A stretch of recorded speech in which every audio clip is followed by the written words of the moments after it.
dẫu cho ta đã sai khi ở bên nhau.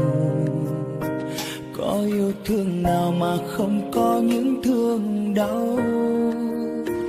Phải chẳng chỉ là những giận hờn khi em khóc, nhưng em biết đấy anh yêu em đến thế nào.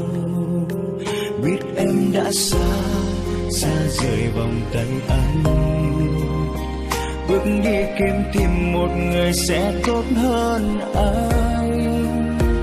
Bên em từng ngày cho em thật nhiều hạnh phúc, em đâu có biết phía sau anh mãi đợi. Em đừng đi xa quá, xin em đừng đi em mà. Một lần này nữa thôi để anh được ôm lấy, được chăm sóc em, được bên em mỗi ngày, để từng khoảnh khắc mãi có em ở đây.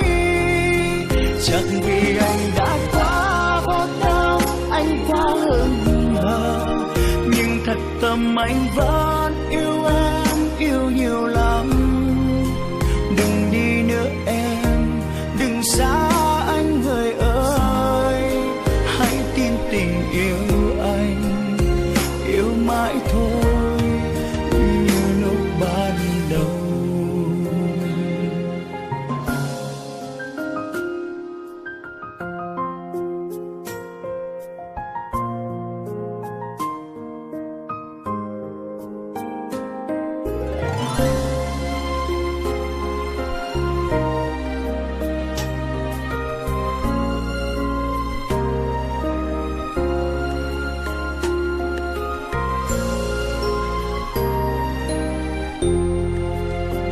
Biết em đã xa rời vòng tay anh, bước đi kiếm tìm một người sẽ tốt hơn anh. Bên em từng ngày cho em thật nhiều hạnh phúc, em đâu có biết phía sau anh mãi đợi. Em đừng đi xa quá, xin em đừng đi em mà. Một lần này nữa thôi để anh được ôm lấy, được chăm sóc em, được bên em mỗi ngày, để từng khoảnh khắc mãi có em ở đây. Chắc vì anh đã quá vô tâm, anh quá hững hờ, nhưng thật tâm anh vẫn yêu em, yêu nhiều lắm. Đừng đi nhé em, đừng xa anh người ơi. Hãy tin tình yêu anh, yêu mãi thôi như lúc ban đầu. Em đừng đi xa quá, xin em đừng đi em mà. Một lần này nữa thôi để anh được ôm lấy, được chăm sóc em, được bên em mỗi ngày, để từng khoảnh khắc mãi có em ở đây. Chỉ vì anh đã quá vô tâm, anh quá hững hờ, nhưng thật tâm anh vẫn yêu em, yêu nhiều lắm.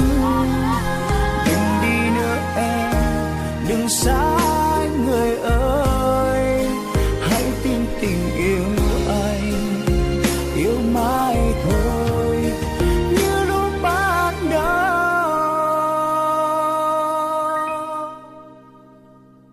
Yêu em.